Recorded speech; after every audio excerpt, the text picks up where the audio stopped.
Assalamualaikum warahmatullahi wabarakatuh. Di sini kami kelompok 6 membahas tentang tantangan dan strategi guru dalam menjalankan kurikulum merdeka dengan mengimplementasikan standar nasional pendidikan. Sebelumnya, saya akan menyebutkan 8 standar nasional pendidikan. Yang pertama, standar kompetensi lulusan. Yang kedua, standar isi. Ketiga, standar proses.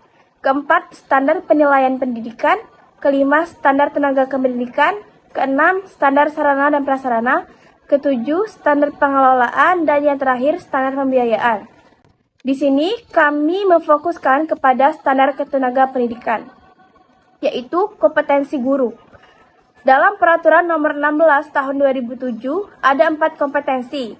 Di antaranya kompetensi pedagogik, yaitu kemampuan guru dalam mengelola pembelajaran, memilih metode pembelajaran yang efektif, dan mengevaluasi hasil belajar siswa. Dari hasil wawancara kami menanyakan tentang metode pembelajaran efektif. Narasumber pertama memiliki pendapat bahwa penggunaan metode pembelajaran tradisional seperti ceramah, diskusi, serta tanya jawab lebih efektif karena metode-metode ini memungkinkan untuk terjadinya interaksi langsung antara siswa dengan guru. Model pembelajaran konvensional atau sering disebut dengan metode pembelajaran tradisional merupakan model pembelajaran yang sering digunakan hampir dalam tiap kali pengajaran, terutama pada pendidikan tingkat bawah, karena metode dalam model ini sederhana dan mudah digunakan. Dan adapun narasumber kedua memiliki pandangan yang berbeda. Beliau memakai hampir semua metode pembelajaran. Ia menyatakan bahwa guru harus menyesuaikan metode pembelajaran dengan kondisi siswa, fasilitas, dan tujuan pembelajaran dengan melihat situasi, tempat mengajar, serta siswa yang diajar. Ketika memilih metode pembelajaran, seorang guru harus memperhatikan hal-hal di atas. Metode pembelajaran akan mendorong keberhasilan proses pembelajaran di dalam kelas. Baiklah, di sini saya akan menjelaskan hasil wawancara kami mengenai kompetensi profesional. Kompetensi profesional adalah kemampuan guru dalam menguasai materi pembelajaran, mengembangkan kurikulum, dan menggunakan berbagai sumber ajar. Dalam wawancara kami memfokuskan pada kemampuan guru dalam menguasai materi pembelajaran. Saat menyusun pembelajaran yang fleksibel dan adaptif, dalam mendukung pembelajaran kurikulum merdeka, kedua narasumber memiliki pandangan yang sama terkait dengan pertanyaan yang kami ajukan.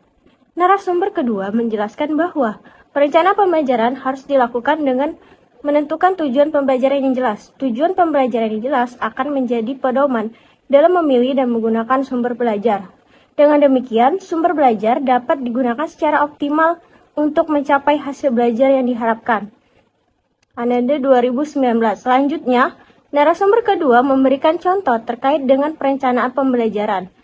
Harus dibuat dengan menentukan tujuan pembelajaran yang jelas.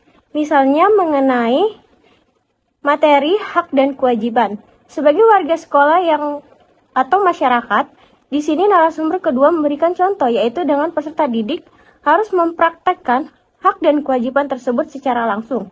Contohnya seperti sholat di masjid. Pada saat pembelajaran ini, peserta didik diminta mendokumentasikan hak dan kewajiban yang mereka lakukan lalu dikumpulkan kepada sang guru saat pertemuan yang telah ditentukan.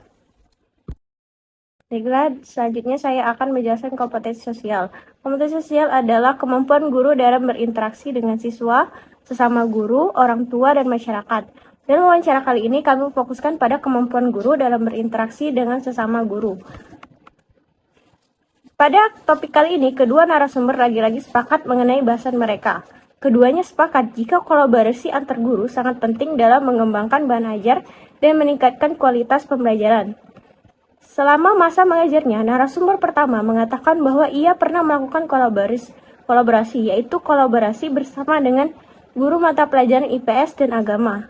Hal ini dilakukan karena menurutnya, nilai-nilai yang terdapat pada mata pelajaran PPKN, IPS, serta agama mempunyai kesamaan sehingga dapat dilakukan kolaborasi dalam pembelajarannya.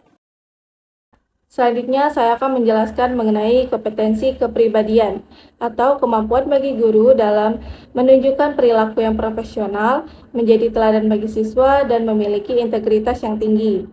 Dari hasil wawancara yang telah kami lakukan, yaitu meskipun memiliki tujuan yang sama, kedua narasumber kami memiliki cara atau langkah yang berbeda dalam menanamkan nilai-nilai profil pelajar Pancasila dalam konteks kurikulum Merdeka.